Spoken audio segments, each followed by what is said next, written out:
Good afternoon, everyone, and welcome to the Community Foundation Fund Advisors Briefing. And thank you for being with us. My name is George Ferrari, and I serve as Chief Executive Officer of the Community Foundation. You will be meeting all of our staff.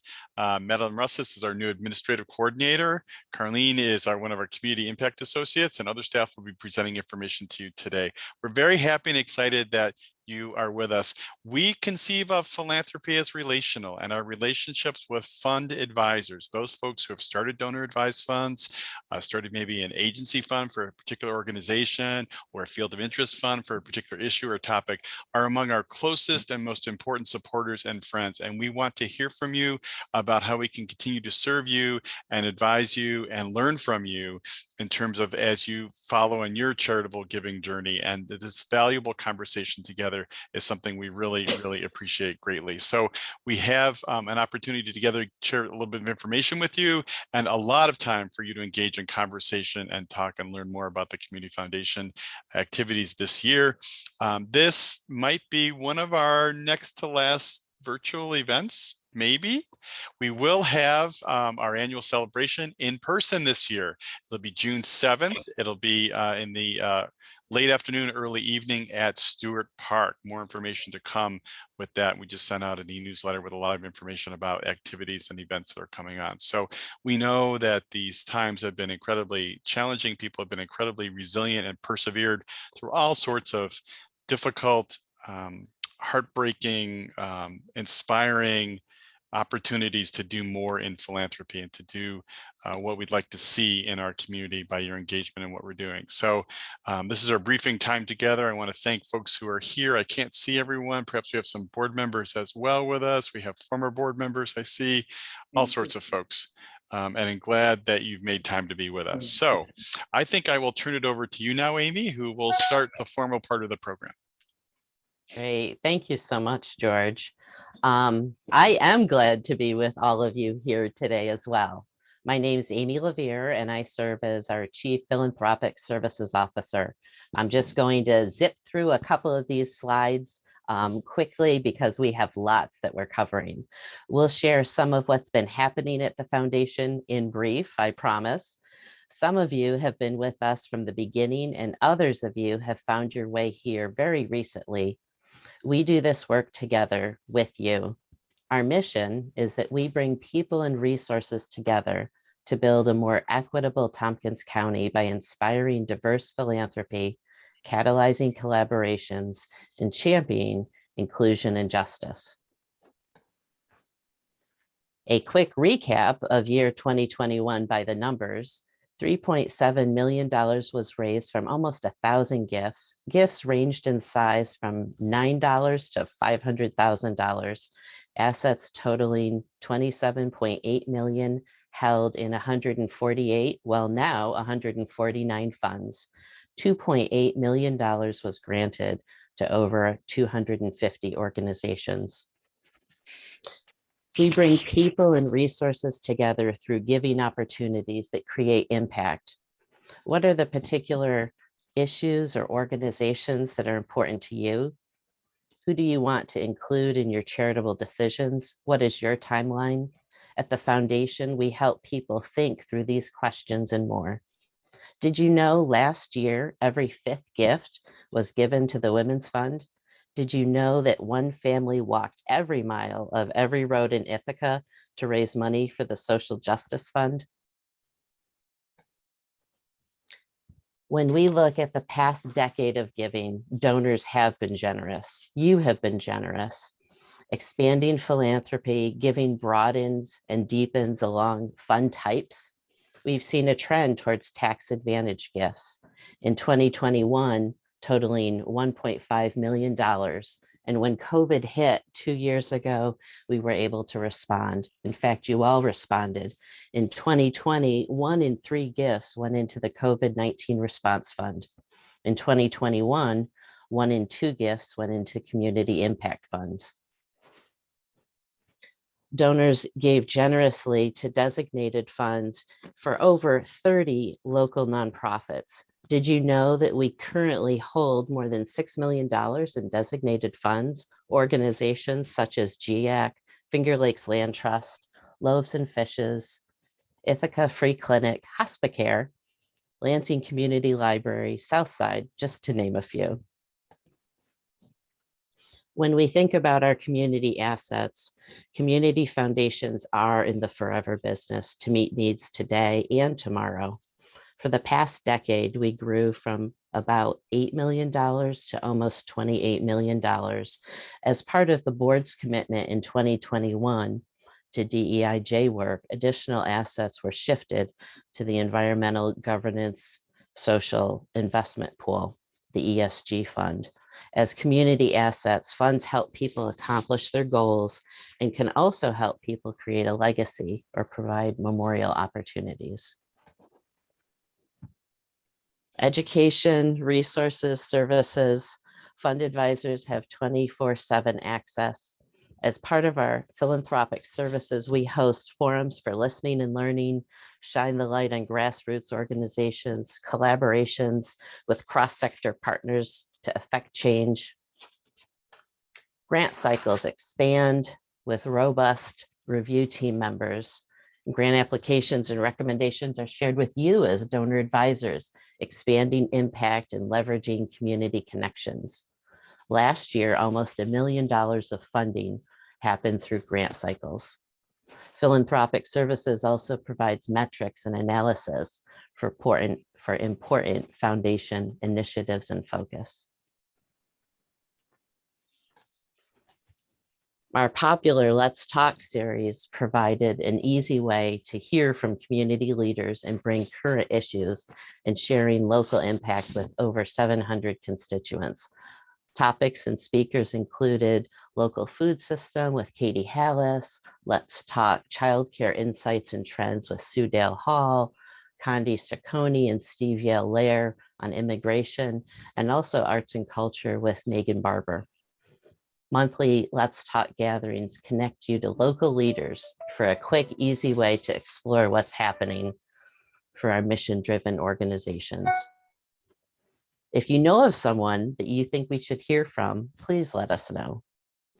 One of the strengths of place-based foundations is our collective community knowledge. It's through donors, volunteers, grantees, staff, board, other funders, businesses, that our relationships strengthen our communities. These connections are valuable.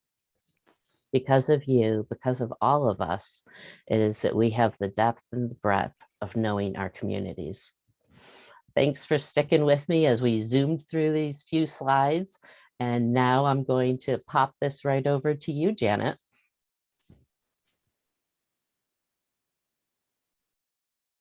Hello, I'm Janet Cotraccia, the Chief Impact Officer. I've been with the Community Foundation for 15 years, and I'm really excited to share some about our grant making today. It is wonderful to see so many of you, by the way. It's just been a long time. I've seen so many of your faces. I'm so thrilled you're here. I'm going to build here with this first slide on what Amy shared with assets and gifts. This is a history back to 2010 of our growth in grant making by those different kinds of funds. So we've been on a steady growth incline, and as Amy mentioned, $2.8 million last year. And this is the growth in the number of grants we make year over year. So also a very steady incline. We made some big shifts through the pandemic. And one has been a very positive shift in a direction we've been moving in anyway, which is moving away from narrower program support to broader unrestricted support in our spring and fall grant cycles in particular. Shifting in this way really allows organizations to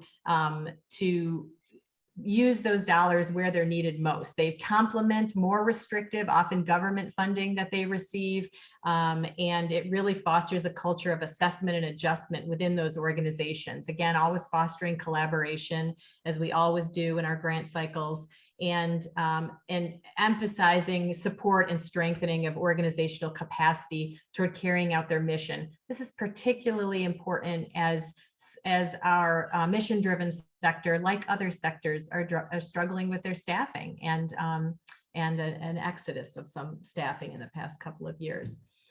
We're going to do a quick 5-year look back of our 3 main grant cycles. So our library, our spring, and our fall grant cycle. You can see your support has continued to grow our spring and our fall grant cycles in support of those unrestricted dollars that we've been leaning toward, making those the largest grant cycles than any prior year. If we add on top of that, the COVID rolling grant cycle that Amy mentioned, your generous support of the COVID response fund mobilized dollars extremely rapidly throughout 2020 so that we could address emerging needs quickly.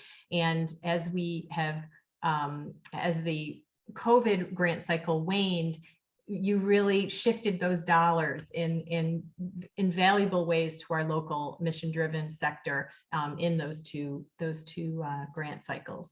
And I just want to show you the matchmaking that happens on top of that. When we as staff know your particular interest areas, we are able to provide much more customized grant matchmaking for you. So we are well tuned into the needs of our community, and we're able to bring to your attention emerging needs that you might respond to with a grant. And you can see this dark blue area really reflecting the growth in how we're doing that matchmaking as needs are rapidly changing. So let's talk about what some of those needs are. So a good example of that is with FoodNet Meals on Wheels, over 7 different funds. We know there's many ways for support to come out of the Community Foundation. Over 7 different funds supported over $72,000 to FoodNet Meals on Wheels last year. 3 donor advised funds, because of those matchmaking areas I just referred to, provided over $48,000 for kitchen equipment so that they could continue to provide the expanded demand on services for their meals. And in addition to that, the COVID Response Fund made a $5,600 grant to expand their mission. The collaboration across our food serving organizations quickly revealed that families who were going into quarantine were food insecure during that experience, and FoodNet, rose to the occasion and said, "This is our model. We can expand our mission through this emerging need and provide meals to those for the first time to young families with young children." And then we also provided over $17,000 that was unrestricted, so they can continue to quickly adjust to other emerging needs. And again, in that area of sustainable, food security, Tompkins Food Future we were one of the first investors into Tompkins Food Future in fall of 2019, not anticipating what was going to be happening. They hired Katie Hallis, who has been spearheading the coordination of this effort to provide and craft the first ever comprehensive food system plan for Tompkins County. They have just recently started rolling out their reports after doing extensive research and community engagement. And you can Google Tompkins Food Future and find those reports and learn a great deal. And of course, they've learned a great deal about our community's resiliency through the pandemic. Projects such as Black Girl Alchemy, which was funded by our Women's Fund, supported young girls of color to gain a sense of artistic freedom in building their own narrative. There's a host of projects around town that this group has carried out, and one of the more recent projects was this beautiful mosaic that you see in front of you in memory of DeJour Gandy Malone, who was killed in December of 2019. He was a teacher at the downtown Ithaca Children's Center, and this group worked with over 60 students to build all these little pieces of this mosaic to help the staff and the children move through the grief and of this loss. Amy did a quick mention of our social justice. We've done a huge amount of internal analysis of our historic grants, and we're now regularly providing updated reports. Amy spearheads this fantastic analysis. This is a 3-year analysis indicating that over 79% of all of the the local and regional grants that come out of the Community Foundation have a social justice emphasis, focusing on racial justice, rural services, advocacy, and resource equity. I could do a whole presentation just on this, but I'm happy to answer questions about this if you'd like to set up a time to meet. And I will wrap up with just, again, the celebration. These are the faces of the volunteers of our fall grant cycle review team, which we are doing all virtually. We've been able to grow our teams in this environment, have greater engagement. Many of you on this call have been on our review teams or are on one right now, our spring grant cycle. But if you have not, and this is something that appeals to you, please reach out to me. We'd love to have you engage in this. We have so many folks who say, I know a lot about the community. And then when they participate in these teams say, wow, I learned a ton. This was a lot of fun. And I'm really excited about the impact going on in our communities. So that is all I'm going to share today. I'm going to hand it over to Nancy Massicci, our Chief Development Officer. Nancy. Hello, everyone. Yes, this is Nancy coming to you live from South Hill in Ithaca, New York. Virtual events, they were a clear choice for us in the last 2 years. As many friends and I have expressed, and maybe you too, it's nice getting together in person without masks, isn't it? Yet there's still benefits from these virtual events. Janet, for example, is in Arizona. And other of you probably couldn't have made it. So through my work in philanthropy, I've witnessed meetings all over the country on video. And 2 years ago, we wouldn't have even done anything like this. So I'm so glad you were with us today. So I want to run through some very quick things that we have done in the last year and open up my PowerPoint for you. Okay, are you seeing that? Great. So last year, as mentioned, we raised $3.7 million. And how is that possible? Most everything we were doing was still on Zoom for most of the year. And the theme for 21 was continued recovery. All of the fundraising moments are made possible because of the incredible community of volunteers and donors like you. Your awareness and ability to adapt to those changing conditions is paramount to achieving impact. You allow staff to deliver meaningful, measurable, and financially sustainable results for the people we serve. Of note in 2021 was establishing a new giving tool, a charitable gift annuity. Our first donor was John Semler, founding board member, donor advisor, and longtime donor. Other highlights in 21 were increases in stock gifts, QCDs, those qualified charitable distributions, and commercial donor advised fund gifts. I believe this is due to a strong financial market and because we communicate how easy it is to make a stock or QCD gift. Commercial donor advised fund gifts illustrate some constituents are seeking outside DAFs over a community foundation relationship. And coming in 2022, available now actually is cryptocurrency. So we're doing a lot in this area to engage and connect. And why do you believe in what we are doing?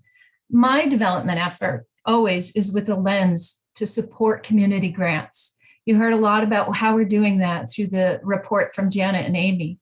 I hope you recognize you are our fabulous leadership, providing great outcomes.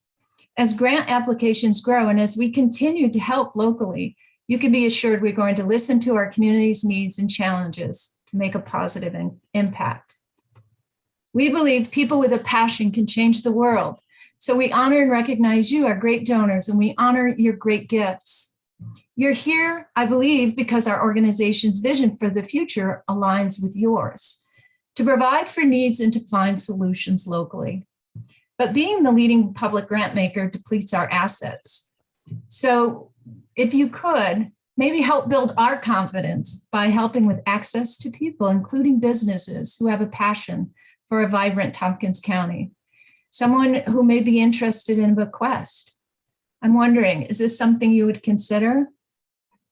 Another insider or what's happening and what we're working with on a regular basis is what we're hearing, and maybe something you might want to think about as well to boost your thinking.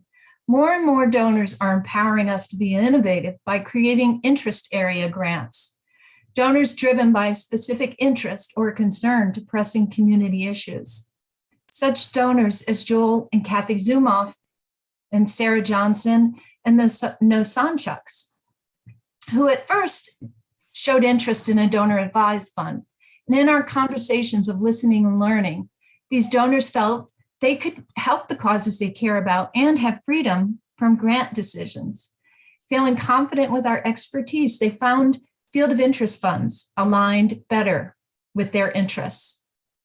Field of interest fund grants address community needs and bring about positive change, just as donor advised funds do. And if you aren't sure how a field of interest fund is different from a donor advised fund, give us a call. We love to hear donors' questions, how you might be matched with a common interest to help others in areas from basic needs, arts, environment, community building, and education. Do you believe in our mission? Do you agree with our values? Do you want a little more time? I'm not saying this is going to work for all of you, but maybe down the road. Think of it as an edited version of your philanthropy. So our allegiance to you as fund advisors is to gain and keep your trust and respect. You are an important part of the outcomes. I believe we have much to look forward to and feel good about when it comes to Tompkins County. Thanks to you for giving back, and please continue to make an impact. Now I turn it over to George Ferrari. I want to thank each one of you for providing a lot of data and information. I have 3 quick stories I want to tell you, and then we're going to open it up for questions. These are stories of people who are fund originators like you, but who over time have changed how they've engaged their funds, modified, morphed, and they've done that because they've engaged us in conversations to review their charitable interest and needs as situations change. So one family I could tell you about started as a couple. They started a donor advised fund. They made typical standard kind of grants to organizations that they typically supported. As time passed and challenges happened in this family, one of the members of the couple passed away. And the surviving member continued to make some grants, but made some changes with the grants that they were making.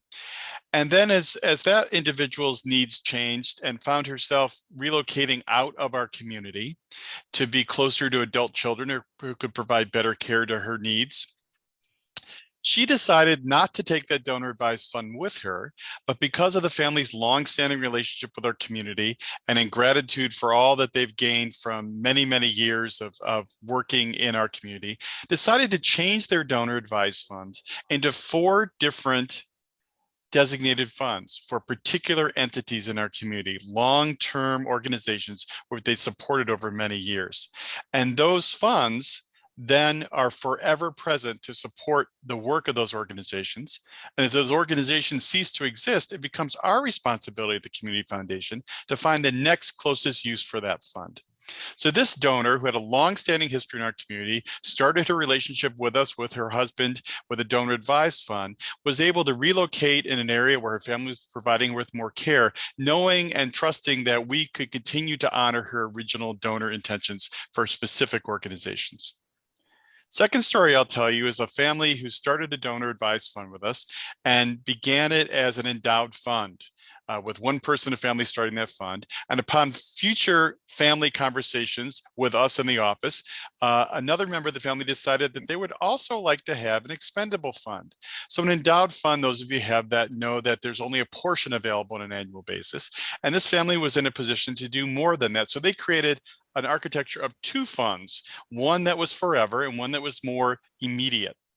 Over time, they've learned of interest of wanting to support 2 other entities in our community, and they built up 2 designated funds for those organizations, GIAC and Southside, very important community organizations. As time has changed and as giving continues to respond to needs in the community, this donor advisor is now talking with us with a 3rd or 4th level of development of additional funds for organizations they traditionally supported through their expendable donor advised fund. So I'm telling you these stories basically to encourage you to stay in touch with us, have conversations as your needs and concerns change over time so that we can provide you with the support and the structure to achieve your charitable goals. The last individual started with us very early on as a donor, created a fund that was designated to support the work of the community foundation. So it was a fund here, but the proceeds from that fund came to support unrestricted grant making. This is the donor who said, you guys know what's going on, you decide where that money goes. Very recently, that donor has also benefited from an additional development tool we have. Nancy mentioned the charitable gift annuity. We now also offer pooled income funds in partnership with our partner, Rochester Area Community Foundation. And then lastly, that donors created a brand new fund, a field of interest fund focused on the needs of our rural communities within Tompkins County. So those are 3 examples of how we love working with you, listening to your concerns, suggesting ideas, modifying, altering, improving, changing the fund architecture you have to better meet your evolving needs and issues and concerns that you'd like to do. I'm going to end the formal part of our recording now.